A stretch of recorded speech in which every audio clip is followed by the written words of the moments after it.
अस्सलामु अलैकुम वरहमतुल्लाहि वबरकातुहू।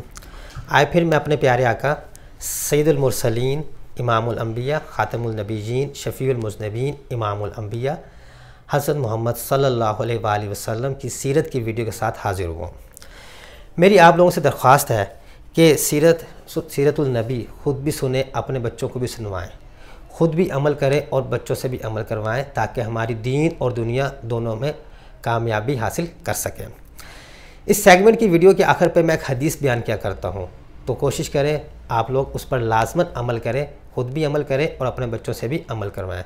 बहरहाल अगर आप लोगों को ये मेरा सेगमेंट अच्छा लग रहा है तो आप लोगों ने अगर अभी तक चैनल को सब्सक्राइब नहीं किया तो काइंडली चैनल को सब्सक्राइब लाजमी कर दीजिएगा, ताकि आप लोगों को मेरी ये वीडियो वक्तन फ़वक्तन मिलती रहें। और जिन लोगों ने इस चैनल को ऑलरेडी सब्सक्राइब कर चुके हैं उन तमाम लोगों का मैं तहे दिल से शुक्रगुज़ार हूँ।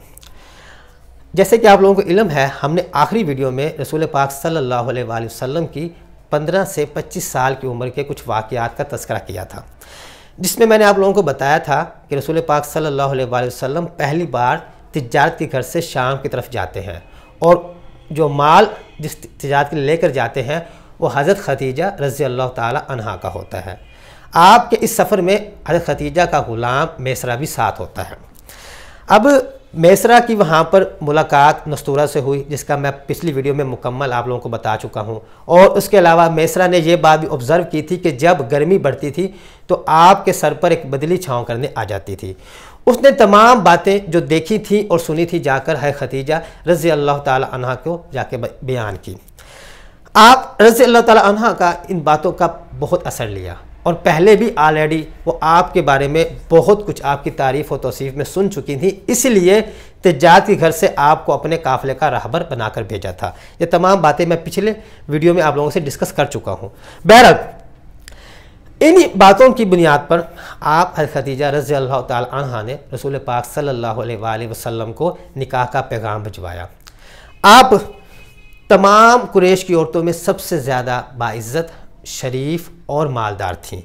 कई लोगों ने आपके यहाँ निकाह के लिए पैगाम भिजवाए, लेकिन आपने तमाम इनकार कर दिए थे।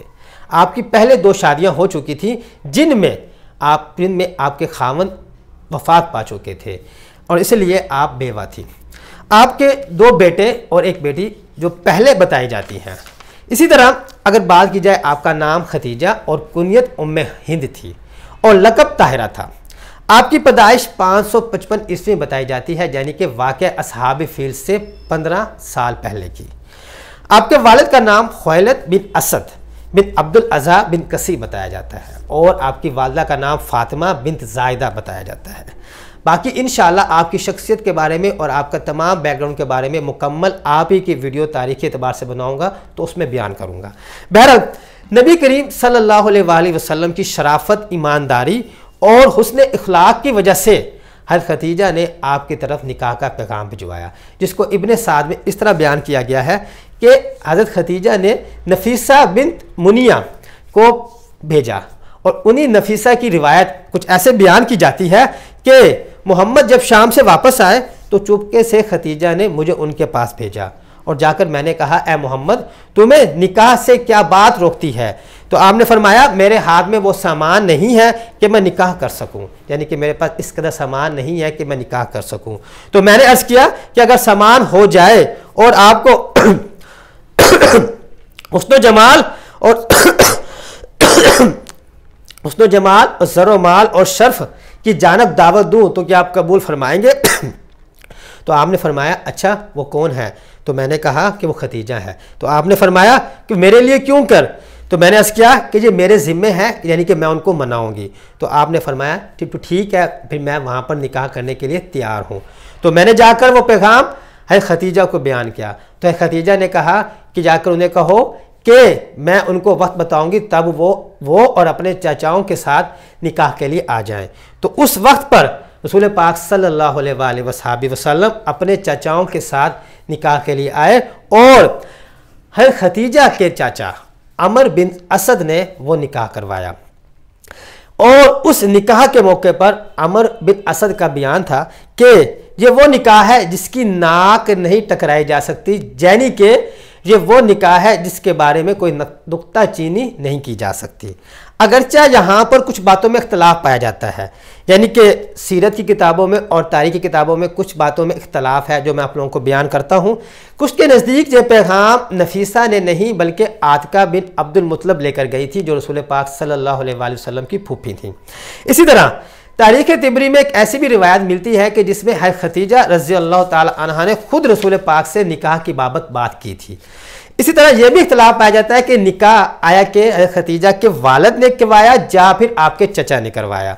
तो अगर तारीख़ इब्न साद, तारीख़ तिबरी और इब्न कसीर में बात की जाए तो वहाँ पर हज़रत आयशा, हज़रत इब्न अब्बास और हज़रत मोहम्मद बिन जुबैर रज़ी अल्लाह ताला अन्हो से रिवायत मिलती है कि यह निकाह हज़रत खदीजा के चाचा अमर बिन असद ने करवाया था और उनके वालिद खवेलद जो कि हरब फजार जो मैं पहले बयान कर चुका हूँ उस दौरान या उससे पहले फौत हो चुके थे।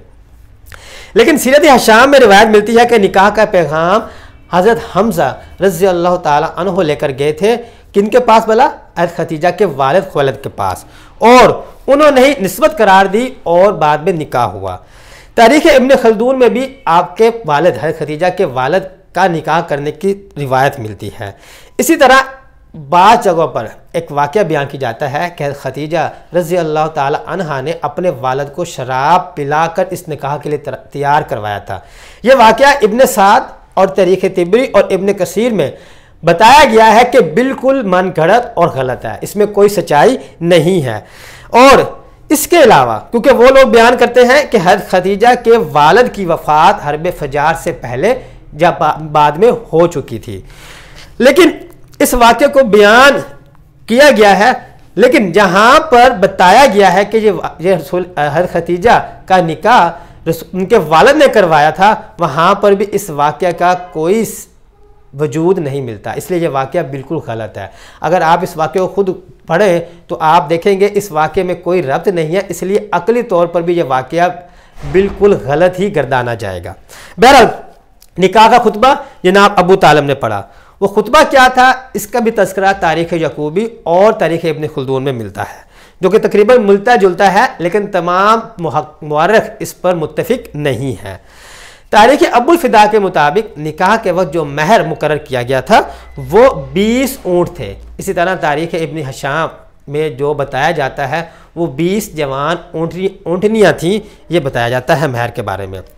और अगर बात की जाए उम्र की तो रसूल पाक सल्लल्लाहु अलैहि वसल्लम की उम्र उस वक्त 25 साल थी, लेकिन तारीख़ यकूबी में एक रिवायत मिलती है कि आपकी उम्र 30 साल थी। इसी तरह है खदीजा की उस वक्त उम्र 40 साल बताई जाती है, लेकिन तारीख़ इब्न कसीर में एक रिवायत 35 साल की भी बताई जाती है।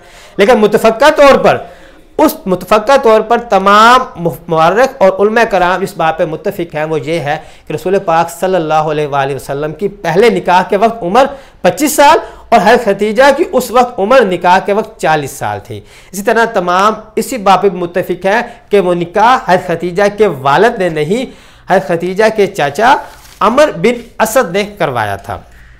और निकाह का खुतबा जनाब अबू तालिब ने दिया था। बाकी वल्लाह आलम। निकाह हज़रत खदीजा के मकान पर ही हुआ था, जहाँ पर बाद में हज़रत मुआविया रज़ी अल्लाह ताला अन्हो ने मस्जिद तामीर करवाई थी। इंशाअल्लाह नेक्स्ट बातें अगली वीडियो में बयान करेंगे। आज तक के लिए इतना ही काफ़ी।